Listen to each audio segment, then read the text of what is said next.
great to be back for another season of Pirate football. Obviously, really excited about the opener. Having an opportunity to go up and play in an iconic venue like the Big House in Ann Arbor is going to be a great opportunity for our program, for our players and coaches. I think everyone knows what kind of team we're encountering. Most experts will tell you on paper they're the most talented team in the country this year, and they return a lot of experience off of a college football playoff team the last 2 years. They've done a great job building a tremendous program. We're very excited about our group. It's been a solid preseason camp, as we've discussed. The guys have been preparing for Michigan for about a week now. Really solid end to last week. Had probably, we did kind of a simulated game. There's all the situations and all the scenarios that would come up and kind of special plays and things like that. We did that on Friday, easily as clean and smooth as I've ever had one go. And that's really a credit to kind of the focus and the character and the intent that our current roster has. So felt really good coming out last week. Had a short practice on Sunday, and then today's our heavy work day. Today and tomorrow will be the heavy lifting for this week, getting in all of our padded work before kind of sharpening up on Thursday with all of our late game scenarios and special teams and just kind of ironing out the game plan there, and then get ready for the trip on Friday. So excited about the opportunity to go up there and compete, and looking forward to getting to 12 o'clock on Saturday. Questions?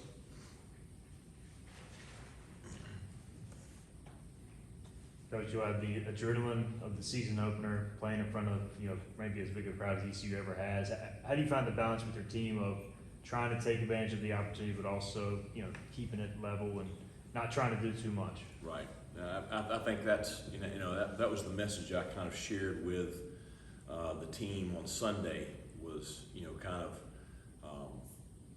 one thing we have to be conscientious of, and it's everybody's going to be excited on Saturday. The players are already excited. They're going to be highly motivated, and we've got to focus on each of us individually, focus on our role, focus on doing our job, playing our position, playing our part, playing within the scheme, and not trying to do too much. I watched all their films from last year, and just time after time you see games break open because someone gets kind of outside of their wheelhouse of what they should be doing, or they force something, or they try to do too much with something, and it turns into a big mistake. And that's kind of how they made their living on it last year, was taking advantage of mistakes of their opponents. And so, what we got to do is we got to try to really focus on playing as clean of a game as we can, executing at a high level, and in all three phases we kind of laid out. These are the things that we really need to do in order to, maximize our opportunity to go up there and come away with a win. Coach, you've orchestrated an upset or two in your career. In those games, what were some of the things that your teams as underdogs were able to do, and maybe that's the kind of thing you got to do this week? Well, I think in those games in the past, and to be honest, for those teams, we were playing in big venues. South Carolina, we played in front of 80,000 fans, and I think that our players from the start in those games, they didn't let the surrounding environment impact them. They stayed really dialed in to it's just another game. It's no different than wherever our home field is or whatever. And that's the reason we're going to the stadium on Friday, because we want to kind of check the box off on, well, this is one of the largest stadiums in the country, and this is going to be 110,000 in here, but still you're playing on the same dimensions and the same rules, and you're playing against 11 guys. And so just keeping the focus on doing the things that we do every day in practice, and just not letting the environment be too big for them. Coach, you try to avoid outside noise, positive and negative, but right. If words like cupcake and layup are used, I mean, does any of that creep into the locker room, motivational stuff like that? no matter what anybody thinks on the outside, it's not going to impact what we do on game day. And it's the external expectations can never drive our internal motivation. And it's you know, I've had the talking heads say stuff like that, and then they have to eat their words after the game. So you know, that's part of it, and that's what they do. You know, they sit up there, and their job is to entertain audiences, and so you know, our focus is on our players, our coaches. You know, control what we can control. Doing a great job making sure the Pirates are ready to play and kick off on Saturday and get after it. Can you talk about your special teams, the importance of special teams in a game like this, the hidden yardage, stuff like that? Oh yeah, It's gonna be quite the it's going to be very important. You know, we talked about it this morning. You know, we've got to do a great job, whether it's, you know, your kicker, your punter, your coverage units, protections, whatever. We got to do a great job of trying to create as long of a field as possible for them. You know, each possession. You know, the more we can, you know, give them a long ways to drive in order to capitalize, you know, the more successful we're going to be. And conversely, you know, the better job we can do of giving our you know, giving our offense, you know, great field position throughout the day. You know, the numbers just, you know, they'll tell you that field position is going to dictate, you know, your percentages as far as scoring on each drive. So controlling the field position through the special teams is going to be critical on Saturday. You know, you talked about the venue, you know, all the people, the size. It's probably going to be pretty loud. I guess, what attention have you guys paid to the offense, just kind of getting those checks in, calls in with, Right. you know, so much noise happening around them? Well, you know, fortunately, we've got a lot of experience playing in loud environments. I mean, I don't think anything will ever compare to the Fargo Dome up in North Dakota. And I mean, I've been to the Swamp. You know, I've been to a lot of different places. You know, BYU was very loud last year.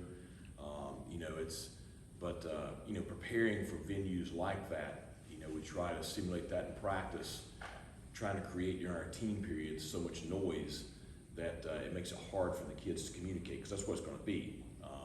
You know, when it gets loud in the stadium and it's hard for us to hear on offense, you know, we've got to focus in on being able to communicate without verbal words. And so, you know, our offensive staff has a lot of experience handling stuff like that, and so we've been working on that for a few weeks. This is only one of 2 times throughout the season where you have 2 weeks to see the scout team for a specific team. Do you have higher expectations going into this week of practice, since you've already pretty much ran this week, last week? Yeah, I mean, they should have figured out how to function last week, and that's the first week that you exchange scouts. It's challenging for those guys. You know, you have a freshman that comes in here, or you have a guy that's been in the program for a year or so, and you know, everybody's trying to make the travel squad, and all of a sudden, you know, you figure out that this year you're going to be, or at least starting out, because it changes fluid throughout the year. But so you're starting out on the look. You know, that messes with your psyche a little bit, and that's just human nature. And so we try to work through all that last week. Now, you know, the difference is now it's game week. Okay, I ain't got time to worry about anybody's feelings right now. I mean, we got to go out there and get work done. Everybody's got a role. Everybody's got a job. Everybody's going to be committed to the you know, common goal, which is the Pirates getting a win. And so everybody's got to go out and they got to do what they're supposed to do on a daily basis. Today's practice is a fully padded practice. I am trying to be conscientious that I want us fresh on game day, so we've made it about as short as you can possibly have a Tuesday, which that means every rep today is critical. We don't have time to repeat a play or repeat a look or whatever because somebody is not focused. So you know, our focus today at practice is critical, and I do have very high expectations for it. Coach, in those games that you mentioned earlier, the big time games where you're the underdog, how important is offense and offensive control of the ball in this game in particular? Well, I think it's more of, you know, staying away from the big mistakes that give your opponent something that they didn't have to earn. I think that's the biggest thing from an offensive standpoint.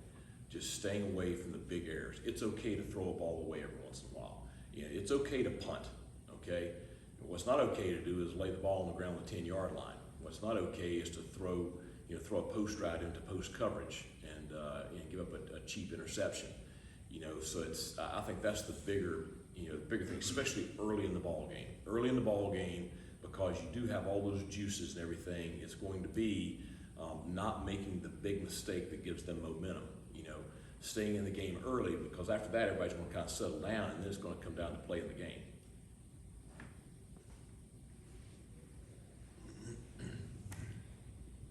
Coach, I asked you a media day about the quarterback situation, if you could name one, a starter. I gotta ask again, or is it something you plan to take in the game day?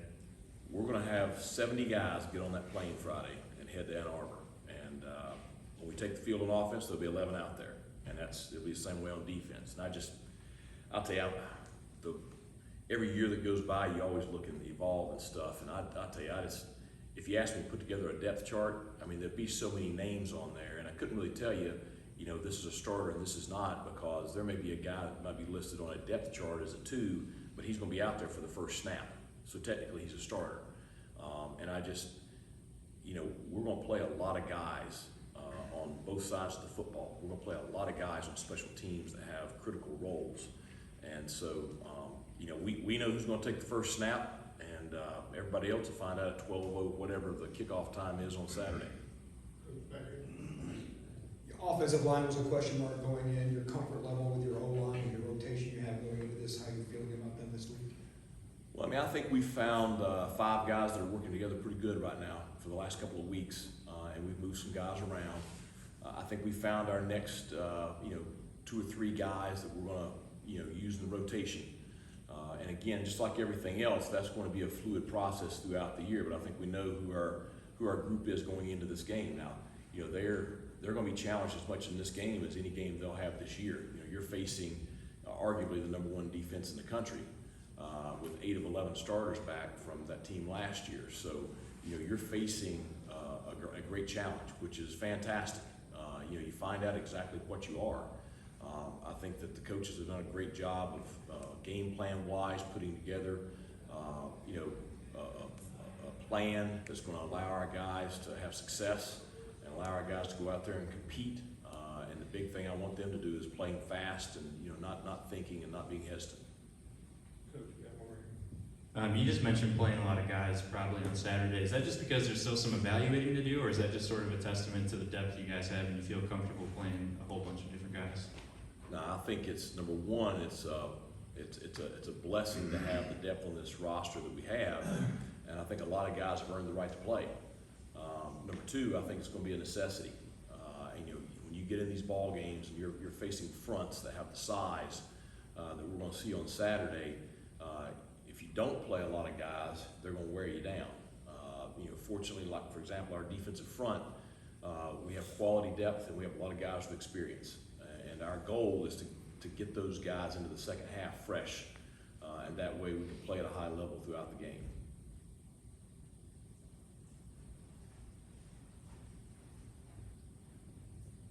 Coach, during media day, you made a Gene Hackman Hoosiers reference going into this game. Have you made any other lines to your team from a famous sports movie? No, it's just, the whole point of that was, like I said earlier, we're going to try to check the box on the venue on Friday, and that way it's not an issue on Saturday. You're playing in an iconic venue Saturday, and you're playing one that we all grew up watching games on TV, some of the great matchups in this venue. And so we just want to check that off on Friday, and that way our kids are solely focused on playing the game on Saturday. Anything else? Coach, just curious, with the Michigan's coaching situation, Harbaugh obviously sitting out and the OC, from a prep standpoint, has that changed anything for you guys, or is it more just, I don't know, outside noise you don't have to worry too much about? I'd rather them sit some of those players out. Right. So, no, what they have coming back. I don't think it will impact their scheme at all. They have an experienced play caller that will call the game on Saturday. We know him a little bit, and I'm sure that they're coaching the team throughout the week. So they're going to put the game plan together. They just got to have a couple of guys implement it on game day. So I think it'll have a minimal impact on the game overall. Any other questions for Coach this afternoon? Okay, thank you, Coach. All right, thanks a lot. Go Pirates.